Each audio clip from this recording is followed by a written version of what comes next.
कहीं पर अगर 10% लिखा हो तो हम लोग क्या करते हैं, हम लोग यही तो कहते हैं कि 10/100।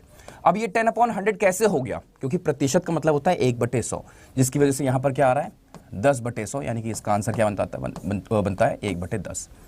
क्लैरिटी आ रही। इसी तरह से कहीं पर लिखा हो बच्चों का 20%, तो इसको हम लोग क्या कहते हैं, हम लोग कहते हैं 20/100, है ना, 20/100, जिसकी वैल्यू क्या हो जाती है हमने सर 1/5 हो जाती है। ठीक है, मतलब कहीं पर 20% लिखा हो उसको 1/5 में कन्वर्ट कर सकते हैं, 1/5 लिख सकते हैं।